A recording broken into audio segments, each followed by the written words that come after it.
Hello children, welcome to Let's Learn Primary Basics. नमस्ते प्यारे बच्चों। आज मेधावी परीक्षा की तैयारी के लिए हम रीजनिंग के कुछ क्वेश्चंस देखेंगे जो मॉक टेस्ट पर आधारित हैं। तो आइए शुरू करते हैं। यहाँ पर एक प्रश्न है, दिए गए शब्द के लेटर से कौन सा शब्द नहीं बनाया जा सकता। प्रश्न को ध्यान से पढ़ने की आदत डालिए। यहाँ पर पूछा है नहीं बनाया जा सकता। यहाँ पर एक शब्द दिया गया है, तो पहला शब्द देखते हैं। क्लेम बनेगा CLAIM, तो ये बनेगा। अगला शब्द है क्रीम, चेक कर लेते हैं। CREAM, क्रीम भी बन रहा है। आगे है मैजिक, MAGIC, मैजिक भी है। अमंग भी चेक कर लेते हैं। AMON कहीं पर भी नहीं है ज्योमेट्रिकल शब्द में, तो यही वो शब्द है जो इस दिए गए शब्द से नहीं बनाया जा सकता, तो हम इस पर सही का निशान लगाएंगे।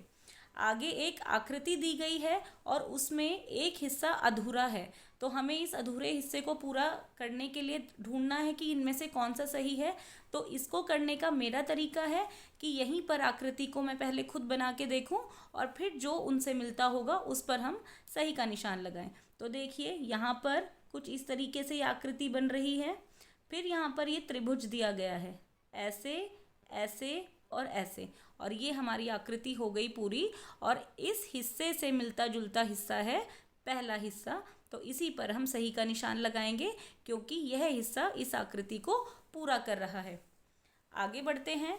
अब यहाँ पर थोड़ा सा ट्रिकी क्वेश्चन है ये, लेकिन हम आसानी से कर लेंगे। यहाँ पर है दर्शना इंद्र के नाना की इकलौती बेटी है। तो सबसे पहले हमें समझना है बात किसके बारे में हो रही है। बात हो रही है दर्शना के बारे में। तो दर्शना जो है इंद्र के नाना, तो हम यहाँ पर लिखेंगे इंद्र, और यहाँ पर कोई होगा और उसके नाना उससे ऊपर वाली जनरेशन में जाएंगे, तो यहाँ पर हम जगह छोड़ देंगे और यहाँ पर हम लिखेंगे नाना। ठीक है, तो इंद्र के नाना हो गए ये। अब नाना की इकलौती बेटी, तो नाना की इकलौती बेटी थोड़ा नीचे आएंगी, तो यहाँ पर दर्शना के बारे में बात हो रही है, तो यहाँ पर हम लिख देंगे दर्शना। अब हमारे पास ये चार्ट बन गया है। अब हमसे पूछा है वह इंद्र से कैसे संबंधित है। दर्शना इंद्र की क्या है, तो दर्शना जो है वो इंद्र की माँ है। इस तरीके से अगर हम थोड़ा सा दिमाग लगा के करेंगे तो मुश्किल प्रश्न भी हल कर पाएंगे। आगे प्रश्न है, यदि आम को पिज़्ज़ा कहा जाए, ये एक खास भाषा होती है, इसको हम कोडिंग या रीजनिंग की भाषा बोलते हैं।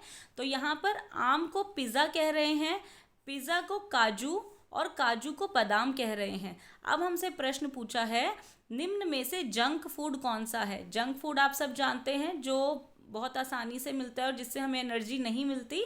तो जंक फूड आम, पिज़्ज़ा, काजू और बादाम में से क्या है, पिज़्ज़ा। लेकिन पिज़्ज़ा को क्या कहा है इस भाषा में, काजू, तो इसका सही जवाब होगा काजू। इसको आप समझ लेंगे, पिज़्ज़ा को यहाँ काजू कहा गया है, इसीलिए हम काजू पर सही निशान लगाएंगे। आगे हमारे पास एक आकृति दी गई है, इसमें हमसे पूछा है दी गई आकृति में कितने त्रिभुज हैं। तो हम यहाँ पर गिनने की प्रैक्टिस करेंगे, गिनने की कोशिश करेंगे। 1 2 3 4 5 6 7 8 9 10 11 और एक ये बड़ा त्रिभुज 12। तो यहाँ पर हमारे पास 12 है। उत्तर नंबर 3, इस पर हम सही का निशान लगाएंगे। तसल्ली से गिनना है, कोई जल्दीबाजी नहीं करनी है। आगे प्रश्न है, यदि कल से पहले दिन वीरवार था तो कल से अगले दिन क्या वार होगा। जो हम अपने वार पढ़ते हैं तो हम आज से शुरू करेंगे। पहले यहाँ पर हम एक तरीके का चार्ट बनाएंगे, आज और आज से पहले वाला कल जो कल बीत गया, और उससे पहले दिन क्या था, वीरवार था। हमें ये प्रश्न में बताया गया है। अब हमसे पूछा गया है कल से अगले दिन, तो आज के बाद कल होगा यहाँ पर, और कल से अगले दिन क्या वार होगा, ये वाला वार हमें बताना है। वीरवार, शुक्रवार, शनिवार, रविवार और सोमवार। तो ये जो कल से अगले दिन वार होगा ये होगा सोमवार, और सोमवार है हमारा उत्तर नंबर 1, इसी पर हम सही का निशान लगाएंगे। आगे है निम्न संख्याओं में से कौन सी संख्या दी गई है श्रृंखला को निरंतर जो करेगी। अब ये एक श्रृंखला दी गई है, अब इस श्रृंखला में कोई ना कोई पैटर्न उभरेगा, हमें वो पैटर्न समझना है और इस वाली संख्या का पता लगाना है। तो आइए करके देखते हैं। अब देखिए 42 में जब हम 3 जोड़ेंगे, 3 प्लस करेंगे तो आएगा 45। 45 में हम 5 जोड़ेंगे तो आया 50। अब हमने 50 में फिर से 3 जोड़ा तो आया 53। 53 में हमने 5 जोड़ा तो आया 58। अब 58 में 3 जोड़ा तो आया 61। तो अब एक पैटर्न बन गया। देखो एक बार हम 3 जोड़ रहे हैं, एक बार 5, फिर 3, फिर 5, फिर 3। तो अब इस संख्या में हम 5 जोड़ेंगे और 61 में 5 जोड़ने पर आएगा 66 और 66 है हमारा उत्तर नंबर 1 और यही होगा हमारा सही जवाब। अब आगे जो प्रश्न है वह है दिशा पर आधारित और दिशाएं हमें पता है 4 होती हैं। अब मैं पहले एक दिशा चार्ट बना लेती हूँ क्योंकि दिशा वाले प्रश्नों में हमें एक दिशा चार्ट बनाना होता है। यहाँ पर होती है पूर्व दिशा, यहाँ पर होती है पश्चिम, यहाँ होती है उत्तर और यहाँ होती है दक्षिण। ये आपने अपनी SST यानी मेरी दिल्ली में पढ़ा था दिशा वाला कंसेप्ट। अब इसी पर आधारित है ये प्रश्न। देखिए ऋत्विक दक्षिण की ओर चलता है तो दक्षिण है यहाँ पर, तो मैं इसको ऐसे मोड़ लेती हूँ, ठीक है। तो ऋत्विक जो है वो यहाँ पर है। हम जब भी दिशा वाला प्रश्न करते हैं, डायरेक्शन वाला प्रश्न करते हैं तो यहाँ बीच में से शुरू करते हैं। ऋत्विक जो है वो दक्षिण दिशा की तरफ जा रहा है कुछ इस तरीके से। कुछ दूरी चलने पर वह बाईं ओर मुड़ता है। बाईं ओर होती है उल्टी दिशा में, तो यहाँ पर वह बाईं ओर मुड़ा। अब इसके बाद ऐसे चलते चलते वह दाईं ओर मुड़ा। अब उसका दायां जो हिस्सा है, दाईं जो साइड है वो है ये, तो यहाँ पर वह चलने लगा। तो अब हमसे प्रश्न में पूछा है अब उसका मुख किस दिशा में होगा, तो उसका मुख किस दिशा में है, आगे है दक्षिण दिशा और यही है हमारा सही जवाब। इसीलिए हम ऑप्शन नंबर 4 दक्षिण पर सही का निशान लगा देंगे। आगे है नीचे दिए गए विकल्पों में से प्रश्न चिन्ह के स्थान पर क्या आएगा। प्रश्न चिन्ह है यहाँ पर, तो हम इन दोनों में जो संबंध होगा उसी के आधार पर ये वाला जो शब्द है वो चुनेंगे।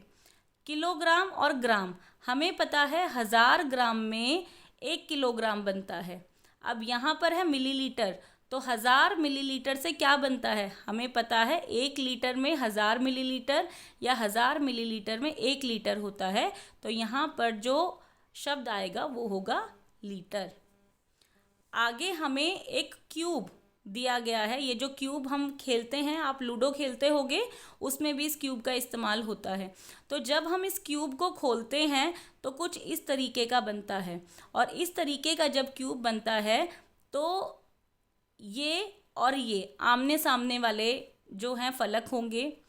ये वाला और ये वाला आमने सामने वाला फलक होगा और ये वाला आमने सामने वाला फलक होगा। अब ये हमने समझ लिया है।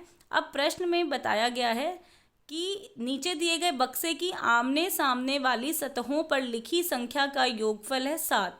अब आमने सामने वाली लिखी हुई योगफल का जो की संख्याओं का जो योगफल है वो रहेगा 7। अब बक्से को खोलने पर निम्न में से कैसा चित्र दिखाई देगा। तो अब हम इनकी अपोजिट आमने सामने वाली जो मैंने अभी आपको समझाई हैं उनका योगफल करके देखेंगे। ये देखिए 5 और 2 7, 4 और 3 7, 6 और 1 7 और हमें अपना उत्तर पहले ही चित्र में मिल गया है। यही सही आंसर है। अब आगे भी दिखा देती हूँ। देखो 3 और 4 7, लेकिन यहाँ पे 5 और 6 11, तो ये है हमारा गलत जवाब। यहाँ पर देखेंगे 6 और 2 8, 5 और 4 9, ये भी है गलत जवाब। 6 और 3 9, यहाँ पर 5 और 2 7 तो है, लेकिन यहाँ पे 4 और 1 5 है और 6 और 3 9 है, तो ये भी रहेगा गलत जवाब। तो हमारा जो सही जवाब था वो था यहाँ पर। और इस तरीके से हमने 10 प्रश्न हल किए हैं रीजनिंग के और ये आपके मेधावी के पेपर में बहुत ही फ़ायदेमंद हो सकते हैं। तो ऐसी और वीडियोस देखने के लिए चैनल पर बने रहिएगा। नए हैं चैनल पर तो प्लीज़ सब्सक्राइब कीजिए ताकि हम अच्छी अच्छी वीडियोस लेकर आते रहें जो आप बच्चों के लिए बहुत ज़्यादा सही रहेंगी। तो till the next video keep learning, stay healthy, bye bye.